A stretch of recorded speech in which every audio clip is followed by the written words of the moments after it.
Hello' guys, মই চাহিদ চিৰ্জা আৰু আপুনি চাই আছে অসমীয়াই। আৰু আজি মই এটা নতুন টপিক লৈ আপোনালোকৰ ওচৰলৈ আহিছোঁ। আৰু সেই টপিকটো হৈছে কি মোবাইল হেঙিং প্ৰব্লেম। আপোনাৰ মোবাইল হেঙিং প্ৰব্লেমটো কেনেদৰে ছল্ভ কৰিব তাৰ বিষয়ে মই আজি এই ভিডিঅ'টোত জনাম।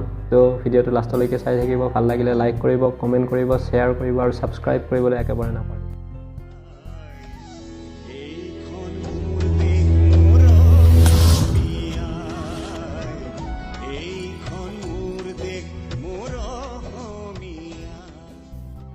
আপুনি ব্যৱহাৰ কৰি থকা মোবাইলটোত নিশ্চয়কৈ কেতিয়াবা হেং কৰি পাইছে, আৰু হেং কৰি পোৱা যি প্ৰব্লেম, সেই প্ৰব্লেমটো আপুনি কেনেকৈ ছল্ভ কৰিব তাৰে 5টা মই টিপছ লৈ আপোনালোকৰ ওচৰলৈ আহিছোঁ। তো সেই 5টা টিপ আপুনি ফ'ল' কৰিবলৈ চেষ্টা কৰিব, আৰু তাৰপিছত আপোনাৰ মোবাইলটো কিছু হেঙৰ পৰা আপুনি ৰেহাই পাব। তো 1 নম্বৰত আছে কেছে ফাইল ডিলিট। কেছে ফাইল আপুনি কেনেকৈ ডিলিট কৰিব বা কি? কেছে ফাইল হৈছে আপোনাৰ যিবিলাক আনৱান্টেড এপছ আছে সেইবিলাক আপুনি ডিলিট কৰিব লাগিব, আৰু তাৰপিছত আপুনি মোবাইলটো হেঙৰ পৰা ৰেহাই পাব। আপুনি আনৱান্টেড এপছবিলাক কেনেকৈ ডিলিট কৰিব? আনৱান্টেড এপছবিলাক ডিলিট কৰিবলৈ আপুনি ছেটিং যাব লাগিব, আৰু ছেটিং যোৱাৰ পিছত তাত ষ্ট'ৰেজ পাব, আৰু ষ্ট'ৰেজত আপুনি ক্লিক কৰি আপুনি তাত কেছে ফাইল এটা পাব, আৰু কেছে ফাইলটো আপুনি ডিলিট কৰিব লাগিব। 2 নম্বৰত আছে ফ'ৰ্চ ষ্টপ। আপুনি যিটো এপ ব্যৱহাৰ নকৰে সেই এপটো হয়তো আপুনি আনইনষ্টলো কৰিব নোৱাৰে, সেই এপটো আপুনি ফ'ৰ্চ ষ্টপ কৰি ৰাখিব। সেইটো আপুনি কেনেকৈ কৰিব মই দেখাই দি আছোঁ, আপুনি চাই থাকক। মই দেখুৱাম আপুনি ফ'ৰ্চ ষ্টপ কেনেকৈ কৰিব। আপোনাৰ যিটো এপ আনইনষ্টল নহয় সেই এপটো আপুনি ছেটিং গৈ এপ্লিকেশ্যন গৈ 1 মিনিট এপ্লিকেশ্যন মেনেজাৰ, তাৰপিছত ধৰি লওক অসমী এই এপছটো ধৰি লওক মোৰ আনইনষ্টল নহয়, সেইটো এনেকৈ টাচ কৰি আপুনি ফ'ৰ্চ ষ্টপ কৰি দিলে হৈ গ'ল। যিটো এপ আপোনাৰ আনইনষ্টল নহয় সেইটো। 3 নম্বৰত আছে move app to SD card. আপোনাৰ যিবিলাক এপ্লিকেশ্যন আছে সেইবিলাক আপোনাৰ ইণ্টাৰনেল ষ্ট'ৰেজতে থাকে, আৰু সেই ইণ্টাৰনেল ষ্ট'ৰেজৰ পৰা আপুনি মুভ কৰিব লাগিব এক্সটাৰ্নেল ষ্ট'ৰেজলৈ। সেইটো কেনেকৈ কৰিব? আপুনি সেইটো এপ্লিকেশ্যনৰ দ্বাৰাও কৰিব পাৰে, আপুনি ছেটিঙত গৈও কৰিব পাৰে। তো এইটো কেনেকৈ কৰে মই দেখুৱাই আছোঁ, আপুনি চাই থাকক। আৰু আপোনাৰ যি ইণ্টাৰনেল ষ্ট'ৰেজ আছে সেইটো আপুনি স্পেচ খালী ৰাখিব চেষ্টা কৰিব।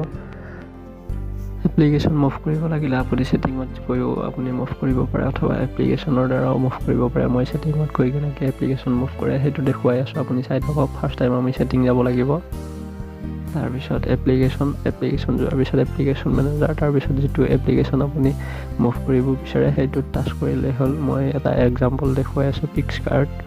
পিক্সাৰ্ট গৈ ইয়াতে ষ্ট'ৰেজ যাব, ষ্ট'ৰেজ যোৱাৰ পিছত ইয়াতে চেঞ্জ দেখুৱাইছে এইটো, আৰু ইয়াতে আপুনি চেঞ্জ মৰাৰ পিছত ইয়াতে থাকিব। মোৰ তাত বৰ্তমান SD কাৰ্ডত আছে এপ্লিকেশ্যনটো, তো আপোনালোকে এইটো SD কাৰ্ডত ৰাখিব, ইণ্টাৰনেল ষ্ট'ৰেজত থাকে জেনেৰেলি। তো এনেকৈ আপুনি মুভ কৰি থ'ব, আৰু আপোনাৰ যি ষ্ট'ৰেজ আছে ইণ্টাৰনেল সেইটো আপুনি স্পেচ খালী কৰি ৰাখিব চেষ্টা কৰিব। আৰু 4 নম্বৰতে আছে ডিলিট হেভি এপছ। আপোনাৰ মোবাইলটো যদি কম ৰেমৰ হয় তেন্তে ৰেমৰ যি ৰেম আছে সেই ৰেমতকৈ হেভি যদি আপুনি এপ্লিকেশ্যন কিবা ডাউনলোড কৰি ৰাখিছে বা তো ইনষ্টল কৰি ৰাখিছে, সেই এপ্লিকেশ্যনটো আপুনি ডিলিট কৰি দিব, আৰু আপোনাৰ মোবাইলটো কিছু ৰেহাই পাব হেঙৰ পৰা। 5 নম্বৰত আছে মাল্টিটাস্কিং ইন ল' ৰেম। মানে আপোনাৰ মোবাইলটোত যদি কম ৰেম আছে তেনেহ'লে সেই মোবাইলটো আপুনি এটা এপ অ'পেন কৰিছে সেইটো মিনিমাইজ কৰিছে, আন এটা এপ অ'পেন কৰিছে মিনিমাইজ কৰিছে, অথবা ইণ্টাৰনেটত গৈ কিবা এটা পেজ অ'পেন কৰিছে মিনিমাইজ কৰিছে। এনেকৈ যদি মিনিমাইজ কৰি থয় তেনেহ'লে সেই মোবাইলটো খুব বেছিকৈ হেং মাৰিব, কাৰণ যিটো আপুনি এপ্লিকেশ্যন অ'পেন কৰি মিনিমাইজ কৰি থৈ দিছে সেই মিনিমাইজ কৰা ঠাইত আপোনাৰ ৰেমৰ খুব প্ৰয়োজন হয়।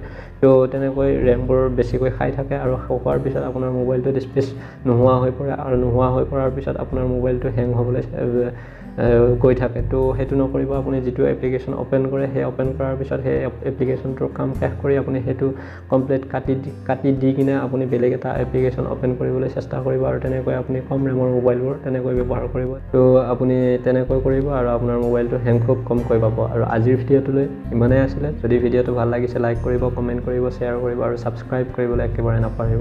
পুনৰ লগ পাম এটা নতুন ভিডিঅ'লৈ। আজিলৈ ইমানেই আছিলে। Bye bye.